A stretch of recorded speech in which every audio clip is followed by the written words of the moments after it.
how bad do you want it? The dreams God has placed in your heart are not going to come to pass without opposition, without delays, without people trying to talk you out of it. There will be plenty of opportunities to get discouraged, to lose your passion and think that it's not meant to be. But if you're going to reach your destiny, you have to have a made-up mind. If you give up after the first time, or the 5th time, or the 30th time, what that really means is you didn't want it bad enough. There should be something you're believing for, that you are relentless. You are not moved by how impossible it looks. You don't give up because people told you no. Your attitude is, if I have to believe my whole life, I am not going to stop believing. I am not going to take no for an answer. I'm not going to settle for mediocrity. I'm going to keep pursuing what God put in my heart. You can't be passive and indifferent. You have to have a holy determination. It's more than just your will. It's a fire on the inside, a knowing that it's supposed to be yours. When everything says it's not going to happen, instead of getting discouraged, you kick in to a new gear. Normal people would give up. Normal people would settle, but you're not normal. You want it on another level. There are a whole lot of people, they want to be inspired in great things, but they don't want to do the hard work to achieve those great things. It's not either or, it's both and. So I really trust today that you will just kind of roll up your sleeves, look at something you haven't tackled for a while, dive in. You'll be amazed that once after you do the work, you get inspired. Don't wait to get inspired before you do the work. I'm telling you, put more time and effort in getting your freedom than being entertained. That's what I'm telling you. Like, come on. Like, look, you know, the people that you watch put in work. The people that you go see put in work. They were working on Christmas while you were unwrapping gifts. They were putting in time in the gym while you were hanging out. They were putting in time in the office while you had to leave early. They put in work, man. You want to get great and you don't want to put in work? Come up with a good plan. Don't come up with a perfect plan that takes you 2 weeks to come up with. That's not going to help you. Patton said a good plan, violently executed now, is better than a perfect plan executed next week. You've got to pay attention and watch how it's unfolding. And don't put the blinders on and you've got your plan and now we're going to go and we're not going to look around anymore. We're just going to follow the plan. No, you have to be observant. You have to observe, orient, decide, and act the whole time. You can't just come up with a plan and stay on that track, because when you come up with a fast plan, you're not going to have thought about every single detail. Your future is in your hands. You know what that means? You got to work on your mind. Fortify yourself. You know what that means? You got to upgrade, level up your skill set. You know what that means?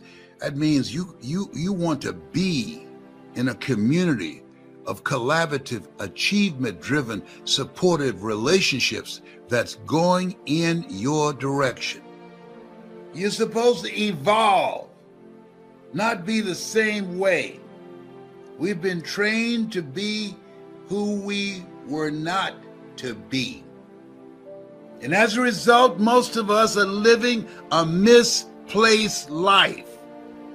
And a lot of people have made the decision to give up. A lot of people have made the decision to wait for a stimulus check. They don't require much stimulation. A lot of people have made the decision that I can't make it. A lot of people have made the decision that this is too painful. This is too much. No. A lot of people have thrown in the towel. It's a new day. And it's a new day. It's got to be a new you. You got to be willing to transform yourself. You don't put championship rings on smooth hands. You got to put in work. While everybody else is sleeping, you putting in work. While everybody else, when the cheerleaders are not cheering, when the band ain't playing, when the crowd ain't there, you putting in work. When you put in work when nobody else is around, that's when things come together. That's what gives you the advantage. That's how you overcome your obstacles. That's how you'll overcome everything, because you're putting in work. Life ain't luck, man. Life is hard work. Life is faith. And life is grace. If you give up every time things don't go your way, you didn't want it bad enough. You have to dig your heels in and say, I am in this for the long haul. I will get well. I will accomplish my dream. I will meet the right person. You're not moved by what's not working out. The other thing is that you got to work your butt off. If you think that you're going to go and accomplish something really special and be the best in anything in the world, and you think you can do it without working, you make a big mistake. Because no matter what I did, it always took a lot of work. And you got to put out, and you got to, sometimes make a lot of sacrifices. Notice, if you're not willing to work hard, forget about it. Every transformation always gets worse before it gets better. It's supposed to be that way. The journey you're embarking on is not an easy path. It's not for the ill-hearted or the weak-natured. It's for the strong people. And before you embark on this journey, mentally, you have to prepare yourself for it, knowing it's going to get worse before it gets better. When you embark this journey, you must know that it's going to go down before it comes up. But when it comes up, it's going to go so much higher than you've ever been. Sacrificing today for tomorrow's betterment. You have to be equipped mentally to endure this process. Knowing what you're about to go into is step one. Knowing it's an uphill battle, but a winnable one and one that's achievable. So most people are so afraid to fail that they come up with this whole story that it's worse than it is. And of course, when you make it worse than it is, it overwhelms you, and now you won't begin. What I want you to understand is that inspiration does a lot better when it's coupled with perspiration. You've never heard someone talk about accidental achievements. You've never heard someone that got to the top of the mountain and somebody asked them, how did you get there, kind of look confused and say, I have no idea. They know how they got there.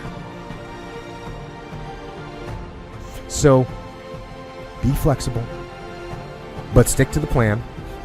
But be ready to adjust, but stick to the plan. And that's totally contradictory. And I know that. And I apologize, but that is what leadership is. Leadership is balancing those dichotomies. I've told people to learn to use a schedule. And people often hate schedules because they act as their own tyrants, right? They say, well, you have to do this unpleasant thing, and then here's another unpleasant thing you have to do. And you do that for about 3 days, and you think, to hell with this, I'm not doing that, and you fall off the wagon. That isn't what you're supposed to do with a schedule. You're supposed to use it to design the days that you would like to have if you were taking care of yourself. And so you got to treat yourself like a good boss would treat a valued employee, and not like a tyrant would treat a slave, because the slave will rebel. And people say, well, I don't follow through on my plans. It's like, well, A, they're probably not very well formulated, and maybe you're doing them because of an external moral obligation or something. They're not really your plans, right? And B, you're acting like a tyrant and a slave, and that's a bad relationship to have with yourself. If you've accepted that where you are is where you're going to be, you've already lost. And there's no power in that. There's no power in that. That's like staying right here. You're not popping the clutch. You're not going forward. You've made a choice to just stay here. And that's your responsibility. And I'm not saying it's going to be easy. I'm not saying there are not challenges, problems, obstacles, issues, fears. But when you quit right here, you're right. This is where you're going to be. Growth is not an automatic process. If you're going to grow, you're going to have to do so intentionally. And highly successful people, they continually have a thirst for knowledge. They continually ask questions. The secret of your success is determined by your daily agenda. The secret of my success is determined by what I do today. I believe that so much that a few years ago I wrote a book called Today Matters. Basically in that book I talk about the fact that we over-exaggerate yesterday, we overestimate tomorrow, and we underestimate today. If you do not have it written down, your chances of it happening is reduced drastically because it's a principle of success. Write the vision and make it plain so that he who reads it will run to it. And even though it tarry, wait for it, for surely it will come at an appointed time. See, my first vision board I wrote when I was 10. I didn't know it was a vision board. The lady asked me what I wanted to be when I grow up. I wrote I want to be on TV. I wrote it at 10. I kept that paper till I was 27. I read it. I flunked out of school. I'm on my third marriage. I lost everything twice. I've been living in a car for 3 years. But I kept reading my paper. Guess what? I'm TV star. I'm on TV. This is how this works. Now, I wrote it at 10, but surely it will come at an appointed time. I did not get on TV till I was 38. We got to be more determined and stronger and be willing to do whatever it takes to live our dreams and create a future for our children. You got to be stronger than the forces working against you. Can't take any breaks. No, absolutely not. This is the new way of being. This is different. And the secret is to maintain commitment through all the frustrations, through all the disappointments, through all the setbacks that we will experience, and working to bring about change. That's how change comes about. People, you are not a witness. You're a participant. You want to be actively engaged in life. Horace Mann was right. We should be ashamed to die until we've made some major contribution to humankind with our voice, with our story, with our energy, with our efforts, with our intelligence, with our abilities, with our dreams. Write everything you want on a piece of paper.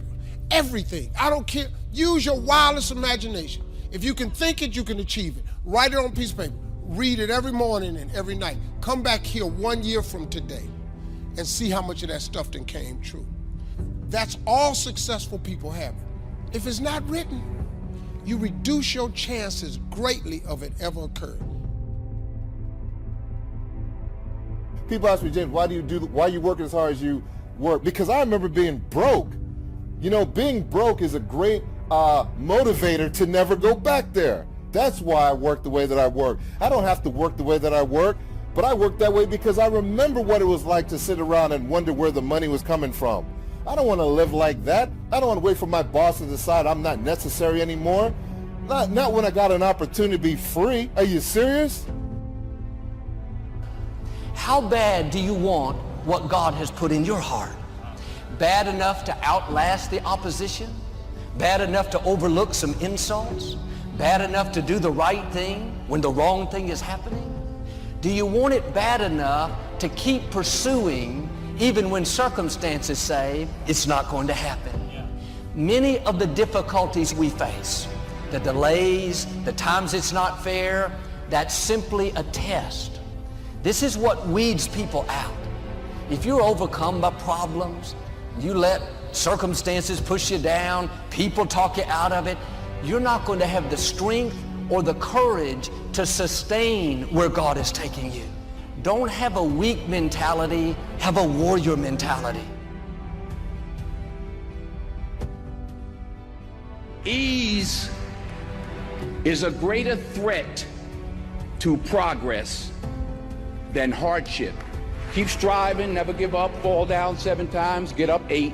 Without commitment, you'll never start. But more importantly, without consistency, you'll never finish. In essence, all of us at some level to feel alive have to always feel like we're growing. When people ask me, what does it take to be happy? I always tell them one word: progress. Progress equals happiness. Even if you're not where you want to be yet, if you're on the road, if you're improving, if you're making progress, you're going to love it. You're going to feel alive.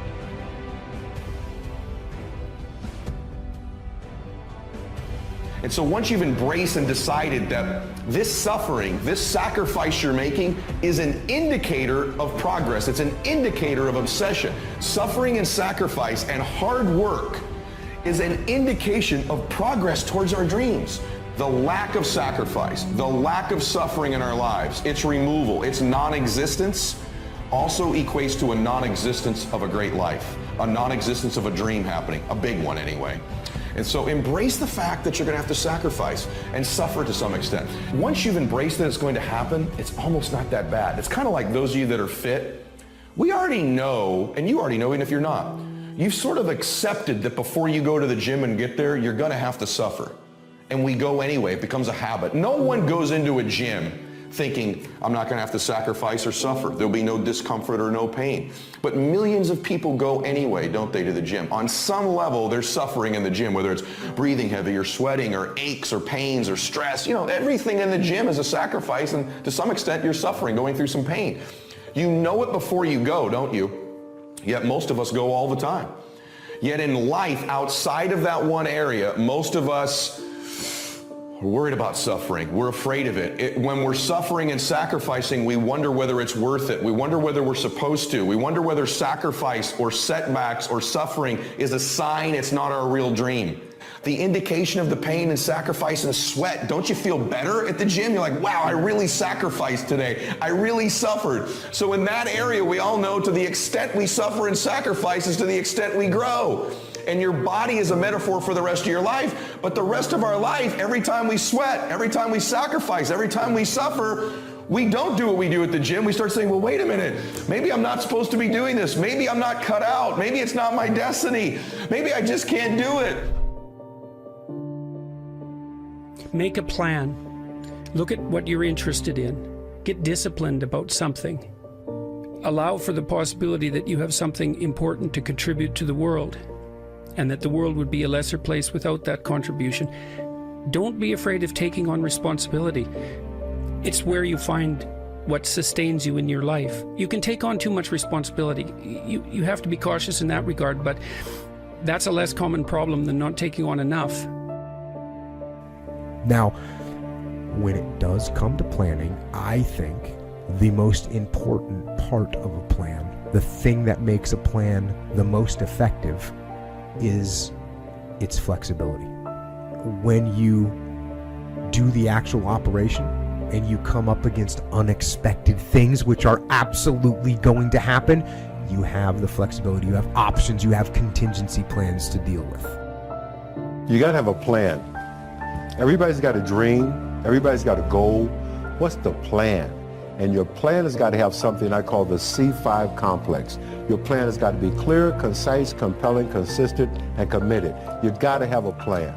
And when you're trying to do something that you're truly passionate about, there is no plan B.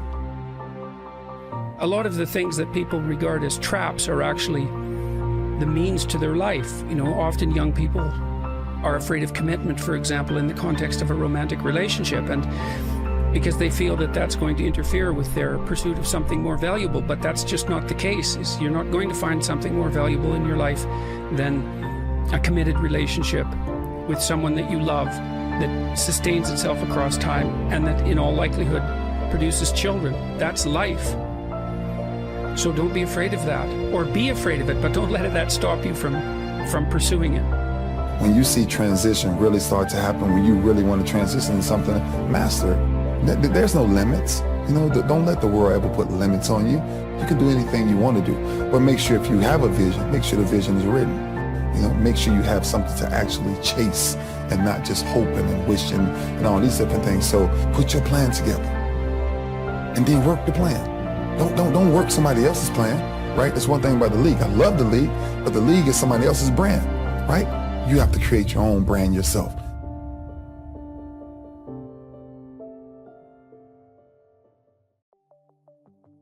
I don't think it was ever I just didn't love myself. There are times, obviously, be angry with yourself or frustrated with yourself or thinking, you know, I'm not doing enough. I mean, I can remember my birthdays, to be honest with you, probably up to my 40th birthday, including my 40th birthday. You know, you have a birthday with a 0 on it once you're over past 30.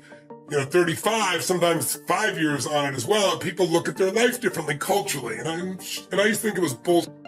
But sure enough, I would do it. I remember turning 40, and I was really, really unhappy. I was like, Jesus, I've not done enough. I've not helped enough people. I don't tens of millions of people at that point already. Done all over the earth in 100+ countries at that point. But it was still kind of stuck in my head. So I would earn the love by over-delivering, change somebody's life. Like, I don't get it because somebody says, oh, I love you, Tony. I mean, I appreciate that. Or, oh, you're the greatest. It's got to be my standard. My standard's higher than their standard for me. Right? So when I get up and someone's going to kill themselves and they're suicidal and boom, turn around and they're no longer not going to kill themselves, but they're transformed, their life is there. You know, that's when I go, okay, you know, now we've hit the center of what I'm made for. Now, you know, I deserve to feel this euphoric feeling within myself and appreciation. And even then, I still know it's God coming through me. I don't have the delusion it's just me. But I think sometime after 40, I finally saw the stupidity of it, and I accumulated enough that I looked at life with fresh eyes. And I can say by the time I turned 60 a year ago, I noticed it was interesting because my birthday, I didn't have an ounce of it. I was just like, you know, how could I at this stage of my life when I've had the privilege of serving so many humans in so many contexts, you know, from turning around, you know, guys going to kill himself with PTSD to helping kids turn around to getting kids off cocaine or adults to, you know, helping people build multi-billion-dollar businesses from nothing. And when I've lived this long, I can't go by without hearing half a dozen stories a day or a dozen stories a day from people telling me how something I did changed their life. So it's not that I'm so smart now, it's just I've stacked it. By the way, though, stacking is the way you can do things. Most of us stack the negative. If you are really angry, it's not usually because it's just the moment. It's that it happened again. You know, it's like, if you've ever lost it or overreacted to your kid or to a friend or business or even within yourself, it's because it happened again. We hit this 1, 2, 3 mini point, and then our nervous system overreacts. But what I've learned is you can stack the good. But for example, if you go into a state of really strong anger for more than 5 minutes, your immune system is suppressed between an hour and a half to 2 hours. That's a physiological fact. When no one had done any study, I started stacking good. Like, okay, let me stack a dozen great memories, feel them, see them, experience them. And I felt this biochemical change that didn't just last a half hour, an hour, or 10 minutes. It went on for a day or two. And so I think I've learned to stack the good. So just having the experience is not enough. You got to stack the good to be able to appreciate it. But I think, just come back to the main point here from my perspective, which is completely just my perspective. So I want to point that out. I think the more you find unconditional love for others, the easier it is to find in yourself. And I think the focus is serving and loving, and that's what will get you to the point where you start doing it. But if you want to speed it up, stack all the good you've done, you'll feel great about yourself. The other thing is, I try to convince nobody of anything. I have zero interest in convincing anybody that anything I say is right. Like, zero. Like, people are always like, Gary, how do you convince the clients to do social media? I'm like, I don't. I tell them what I believe. Hopefully they'll do something about it. And if not, then I can't wait to see in 7 years when I can tell them, I told you so. You know, I really feel like I win either way every time. I really feel like that's what happens. I'll either be historically correct and I'll razz you.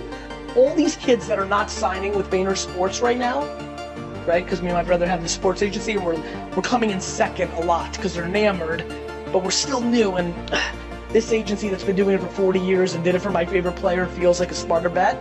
It's crazy. I love it. There's a thing that came out about Kobe and Dwayne Wade this weekend, where Dwayne Wade was talking about how he broke Kobe's nose in an all-star game.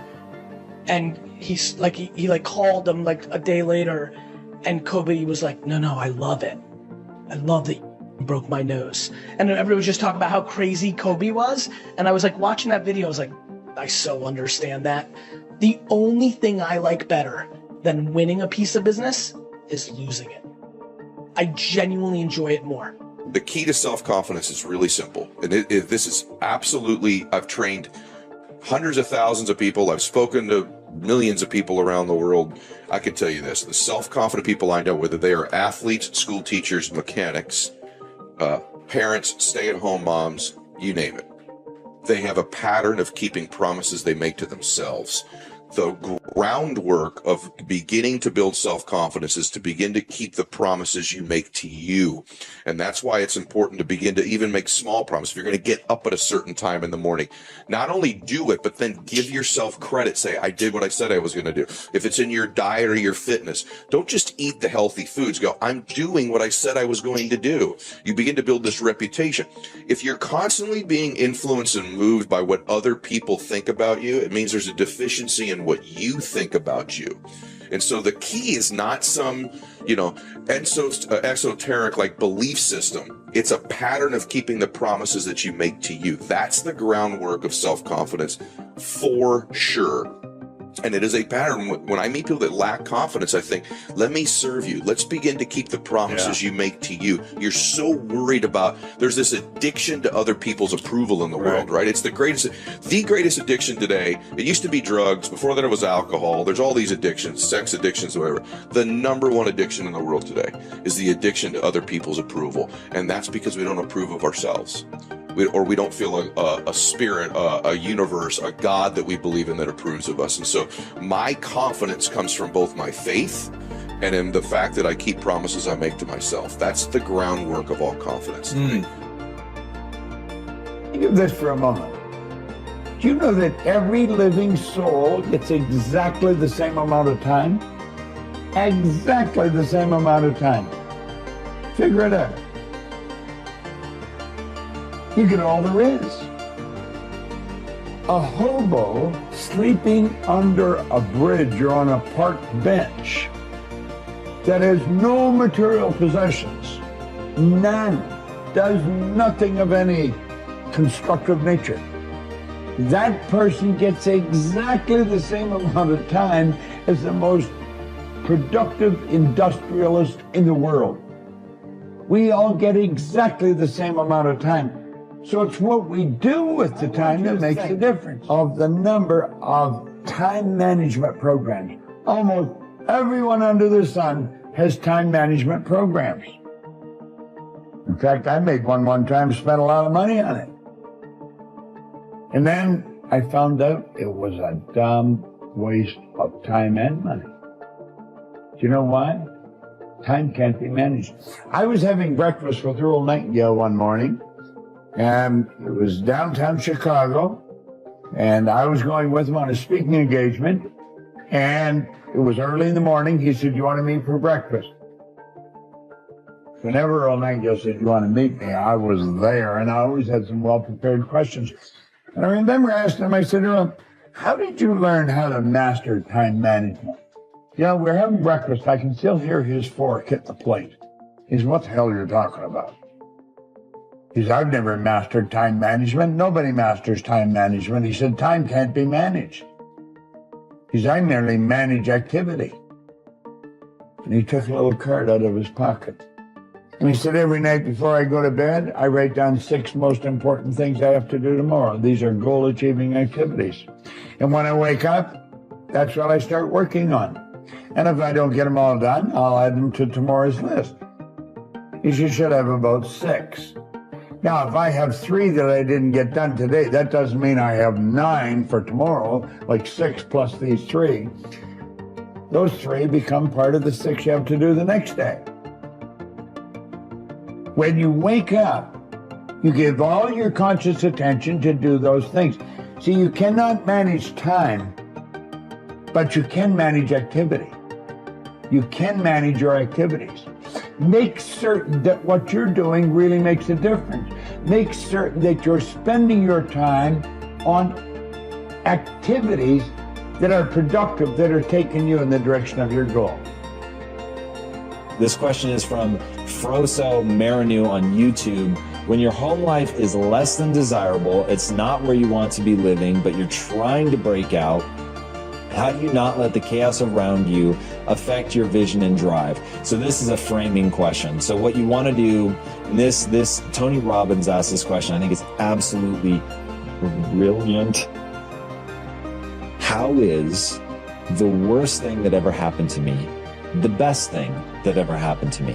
So in your circumstance, how is being in a chaotic home life The best thing ever. Now I'll give you one example off the top of my head. And this is exactly why I play first-person shooters.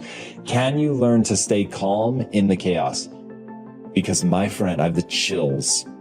If you can do that, it will serve you so well in every single area of your life, in a relationship, in business, if you want to be an athlete, if you want to play games, like whatever it is that you do, one of the things that you're going to have to become great at is letting all of the noise drift away into nothing and getting into laser focus on the thing that you're working on. Now, when I give advice like that to people, they think, well, how do I practice? The amazing news is the best thing that has ever happened to you is that you have a built-in way to do that. Your home life is mass chaos. So now you get a chance to practice. I have the chills. You get a chance to practice every day, tuning out the chaos and getting laser focused on something.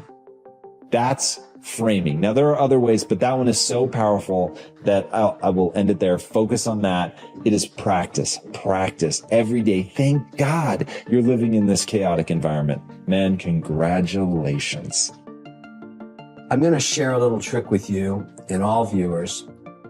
You see these pencils here on my desk? I've got these all over the place.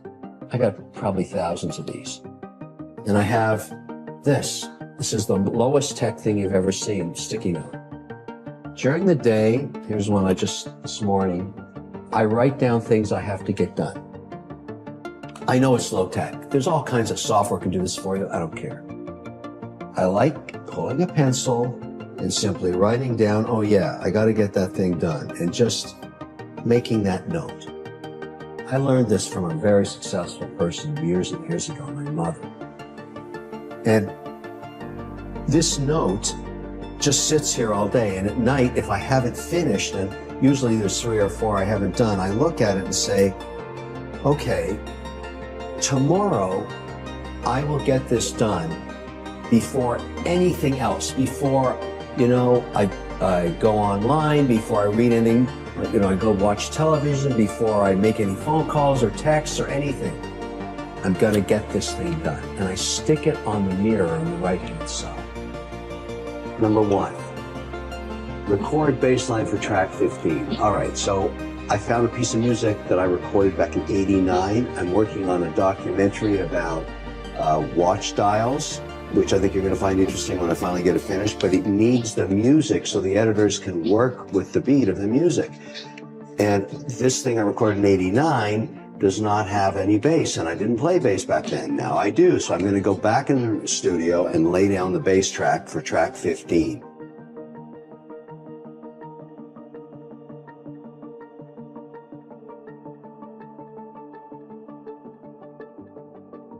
Number 2, reconcile foreign currency. I have investments over in Europe, and each month I reconcile to the currency to figure out how much of the performance was gained or lost by the change in the currency rates. So I want to do that this morning. It's important to get that done for last month because, if you don't have that information, you can't make moves. And number 3, tape questions 4 and 5 for Tax Hive. Tax Hive is a new business I've got involved in as an investor and also as a spokesperson. This is a company that helps small business with their taxes and payrolls, very important in my portfolio companies. So I'm recording some messages, and 4 and 5 have to be done today, so I'm going to go to the studio and record those. Great take. That's the one. Before I do anything else today, these 3 puppies are going to get done. And that is how you get super productive. And you don't let anything distract you. You don't take a phone call, you don't do emails, you don't do anything. You get the things done that you made the priorities the night before. Do it every day. Try it. It's fantastic. Look at this low tech. Low tech. You write it down on a piece of paper, stick it on the mirror. Come on, it works. The best lesson for me was coming back from what happened. So what happens very often is that there's no way to really feel like, how do you put value on what you're doing? You then only have money is the only barometer of what you're doing. Say, money's like alcohol. It amplifies you. It doesn't change you. If someone's an asshole and they drink, they're a giant asshole when they drink. If someone's an awesome, funny person, they drink, they're the life of the party, right? Money's very similar. It's not going to make you anything that you're not, but it'll make you more of what you are. You know, you want something, but you forget the most important thing, which is know why you want it. Know why you want it. It's really just using belief to affect reality in a positive way.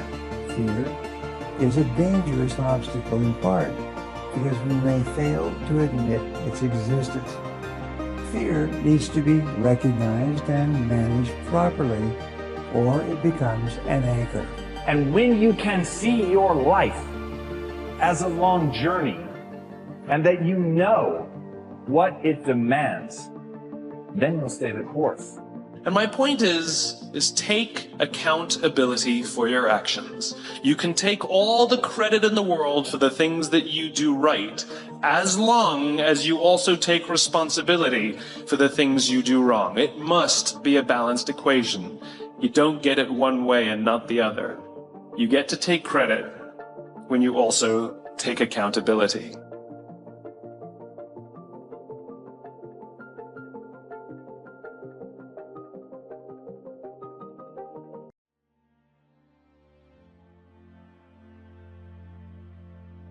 People who are not your children, you are under no obligation to help people. You're not responsible for another adult's happiness, well-being, or welfare. You're not responsible for that, nor should you make yourself responsible for another person. Take that pressure off you. Take a look at the people that are around you, and if they're not on the side of what's good for you, then walk away. Why do we care so much about people who don't care about us? That won't be there in the hard times, that won't be there when you hit rock bottom, that won't be there in your struggle, that never call you and ask you how you doing, that never call you and see how your day is going. Why do we care about what they think? Character is that way. That's why a person with character does not live on what's popular. They live on what is principle. The company you keep tells a whole lot about you. Someone say out loud, check your circle. See, the people around us, I don't care what your job is, I don't care how strong you are, I don't care how far down the road of life, the people around you, the more time you spend with them, I don't care who you are, you're going to become like them. Sometimes when you give from your heart, you are empowering people. And when you empower the wrong one who has malicious intent, they got their hand out because they have no power. They're weak, they're broke, they're struggling. Something is going on. And you reach your hand out to them. You let them move into your home. You let them borrow money. You let them use your car. So therefore you are empowering them. They take your hand, and as soon as they get off the ground, that hand becomes a fist, and they proceed to knock you out. If you've got somebody that's dragging, that's going down in a downward spiral, and you decide that you're just going to pour everything into them, well, then you're going to go down that downward spiral as well. And now you're not going to be able to help them. Oftentimes when you think you're helping someone, you're really just enabling them. You got to detach. You got to make sure you're not becoming emotional. You got to make sure that you're seeing the person and the situation for what it really is. Not what you want it to be, but what it really is, who they really are, what they are really doing. Experience is your highest truth, and I don't want you to ignore the truth. I don't want you to disown the experience.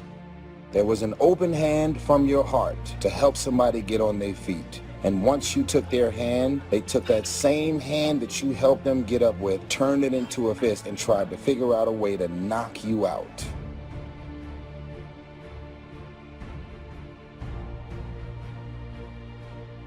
Do you notice that 95% of all your voicemails are a request?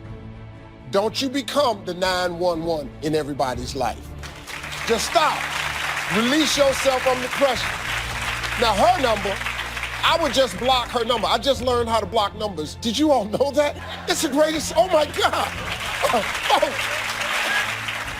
That's what I gave myself for Christmas. My life's so good right now. Some of y'all right now are in relationships and friendships that you are clearly being used and taken advantage of. They're jealous of who you are and all the things you have, and yet they're using you for these various things. Pay attention to people and who they really are. Don't manipulate your mind to thinking, you know what, maybe I'm just being a negative person. There's this thing called instincts, intuition, and discernment. Pay attention to them. Don't disown them, because you will end up in pain in the end. Here's how you know if someone's your friend. You can tell them bad news, and they'll listen. They won't tell you why, you're stupid and why that bad thing happened to you and how something worse happened to them once and, derail the whole conversation. You can tell them good news, and they'll help you celebrate. And that's a really good way of deciding who you should have around you. We've all been used, we've all been taken advantage of. It doesn't feel good. And when you get used and taken advantage of or manipulated, you're doing everything and operating and coming from your heart. But unfortunately, other people have malicious, evil, and vindictive intentions towards you. And all you have to do is forgive those, but more importantly, learn from it. You find yourself in success. You lose yourself in significance. It's when we begin to add value to others that we begin to lose ourselves, because now the cause is greater. Our why, our purpose, our why is bigger than us. When you find your why, you'll find your way. Everything changes at that time. Because once you find that, it puts you in your power place. See, if you know what your life work is, I encourage you to start working on it. And if you don't know what it is that you showed up to do, I encourage you to find out what your purpose is here. What is the meaning of your life? What will be different? Have you ever asked yourself that question? One of the great distractions of chasing our dreams is this thing that goes off in our head as we're negotiating the price we're paying. Should I keep paying it? Is it getting too high? Is it too much? And you'll have people in your ear, it's too big a sacrifice. You're going through too much. And you begin to negotiate it in your mind. It distracts all your focus. You can't be executing and negotiating simultaneously. You have to have 7 straight days of being absolutely positive. Not one negative thought, not one negative expression that you hold on to. And you know what? After you go about 4, 5, 6 days in a row doing really well, something major negative is going to happen. How's that for some positive programming? But what it is a test to see how committed you really are. If you're in your head negotiating and negotiating and negotiating, you can't execute. So negotiate it now. Negotiate it with me now. What are you willing to pay? For me, when I'm after something big, as long as it's legal, ethical, and moral, I'll sacrifice everything else. But I will not sacrifice anything legal, anything unethical, or anything immoral. A person without character will say one thing, do another, and promise something else. So you never know who you're talking to when you're talking to them.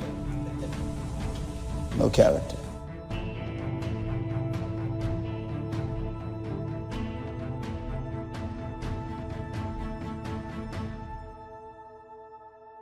We should not fear failure, for example.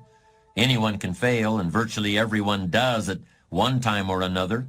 But if we should not fear failure per se, we should fear failure to do our best.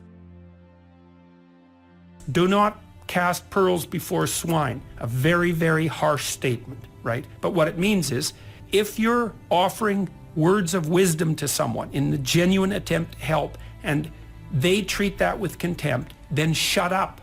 You're demeaning your words by throwing them away. And that we should refuse to accept. You're never just a victim of circumstances. No matter what happens, you're never without options that can get you back on track. It takes courage to recognize that, but I would suggest that we should accept that responsibility, because no one is really going to accept it for us.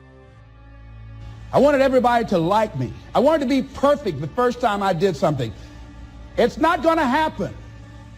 You're going to make some mistakes. You're going to hurt some folks' feelings. You're going to create some enemies. Whenever you decide that you want to begin to take life on, you've got to ask yourself, How long am I going to allow this to hold me back? It's about treating people the way you would want to be treated and doing the tasks that you don't necessarily want to do, but that you know will help you. It's about facing your fears so you can conquer them. You're so consumed with everything that's going on in the world. This is the reasons you haven't figured out your own life yet. Every website, every tweet, every Instagram post, with everything that's going on in the world, you're ignoring your own world. You can never shine trying to sit on someone else's sun. You can never figure out who you are if you're consumed in everything that everybody else is and what they're doing and the moves that they're making. Can you get laser obsessively focused almost to its exclusivity, almost, but for an extended period of time towards something you want so badly, you want it like oxygen. It's like you want it like you want to eat. You want it like you want to live, right? Are you extendedly laser focused on it, or do you get distracted easily? We're to find ourselves, isn't it interesting, to lose ourselves. And we lose ourselves when our purpose becomes bigger than us. To find a purpose, how important. But then to take that purpose and place it in a position that has eternal factors involved is to lose yourself and to go to another whole level of life and another level of living. It's here that wisdom provides very real, very practical benefits. It's wisdom that provides a sense of life's value and assurance that all the effort has been worthwhile. There's no question that we must take care of our material needs, but a fulfilled life requires meaning as well as substance. Unfortunately, many people reject what God made them to be. And they spend their entire lives trying to be something they're not. And then they wonder why they're so unhappy and so unfulfilled. You were made to be you, not anybody else. And if you try to be somebody else that you're not shaped to be, you're going to be miserable. People don't do what they know in life, but what they do is they operate within the context of the vision they have of themselves. How to begin to get a larger vision of yourself and how to begin to make this your decade. Because in order to do that, it's going to be very challenging. It's going to require that you begin to see yourself worthy of the requirements in terms of effort, in terms of commitment, in terms of action, or whatever it is that you need to do in order to take your life where you want to take it. Of course, the reality isn't quite that simple. But it's not as simple either as thinking that just because you're older, things are now going in the opposite direction. And that while you used to want to do everything, you should now want to do nothing. No, reality is by no means that simple either. Because you've been through some stuff, and you can help them, give them advice, give them insight over things that they may be struggling with. This is what the love circle is. We spread love. When people write comments and tell their stories, respond to 10 people without you knowing you have signed up to be a part of the love circle. I love you. Tag whoever needs to see this video and make sure you share it. Credit goes to our awesome patrons who make videos like this one possible. Consider joining them to support our work. You can also support us by subscribing to our channel and clicking the bell button to get notified when our new videos are released. And as always, thank you for watching.